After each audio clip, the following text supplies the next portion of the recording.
Magandang umaga mga katropa, mga kabady. Ito po ay napaka masayang araw po dahil sa wakas gumaduate na po yung mga nag-attain ng battalion sustainment para sa taon na itong 2024. Ito po ay ginanap dun sa Camp San Gabriel, Mintal, Tugbok District, Davao City. Kasama namin dito yung aming guest of keynote speaker, isang koronel at ang aming CDC director at saka maraming tropa po na bumalo sa ginanap po na battalion sustainment graduation. Sa mga hindi nakakaalam po ng battalion sustainment, ito po ay kinakandak ng mga nag-attend po para sa malawak po na kaalaman at tungkol po sa gaya nangyari doon sa Ukraine at saka sa Russia, na kailangan talagang i-will train natin yung mga tropa natin reservists para in case of may senaryo na mangyari na tayo po ay sakupin po ng mga ibang lahi po, hindi naman po tayo dyan papayag. So sa mga nagbabalak na pumasok po sa Armed Forces of the Philippines at kayo po ay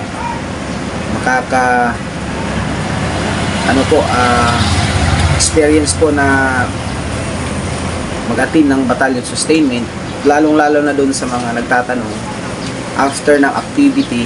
Ito po yung mga ginagawa namin, kasama din yan yung bonding namin dyan as bilang enlisted personnel at saka mga officers po na nakisalo po sa aming mumunting tinatawag namin Bodil Fight. So yung Bodil Fight talaga guys, sa mga hindi pa nakakalam, sa mga nag-a-apply, mararanasan nyo yan kung ano na kayo, papasok kayo or going to training, and then after ng graduation sa training, ayan na po, may traditional po talaga na Bodil Fight.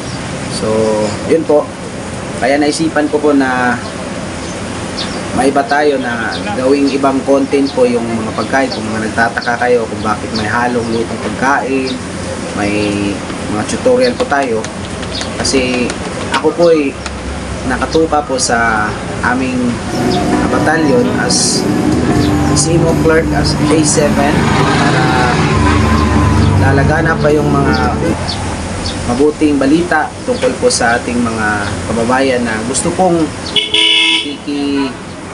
sumali dito sa aming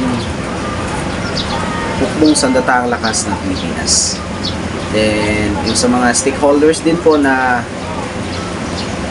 masuging sumusuporta po sa ating mga tropa, maraming salamat po sa inyo.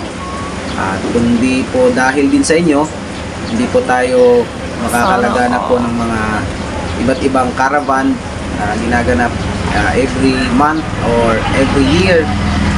Then yun po, sa mga nagbabalak po na sumali po sa ating AFP or mag-apply kayo, yun na po, panoorin nyo lang po yung previous videos natin na na-upload at marami kayong matutunan doon kung paano po mag-apply. Then sa mga tropa din po na hindi pa naka-undergo ng battalion sustainment, baka paparating na din dyan sa inyo, yung sa mga tropa natin din mula sa ibang RCDG or ibang CGC, mag-inquire lang po kayo kung may paparating po na school. So far po, ang ganda po talaga ng battalion sustainment. Dito na po at magsisimula po yung mga ano po natin dyan, kaalaman na hindi po mananakaw ng ibang karunungan na nandito po sa atin. So maraming salamat mga katropa, at pinaingayahan nyo po na manood po sa ating YouTube channel. Then umabot na po tayo sa 1,446 subscribers po sa ating YouTube channel. Then sa ating FB page, nasa 5,300 plus. So more, kung hindi nyo pa nakikita po ang ibang mga kabuhang videos natin, please proceed na lang po kayo doon sa ating YouTube channel. Then sa mga hindi pa po naka-subscribe or alam nyo na, follow. Please follow ko na ano po natin yung FB page na Sergeant Antonio Luma, and sa ating isang FB page din po na Ana Nabay. So yun po, mga karagdagang mga videos pa i-upload natin. So abangan nyo pa po yung ibang mga videos natin na paparating. So maulan na araw at binabati ko po kayo ng magandang umaga, magandang tanghali, and magandang gabi kung makapanood nyo po ito ng gabi. So maraming salamat po sa mga katropa. So enjoy the Budol fight. Thank you po, God bless, and mabuhay Pilipinas. Sir. Official bro.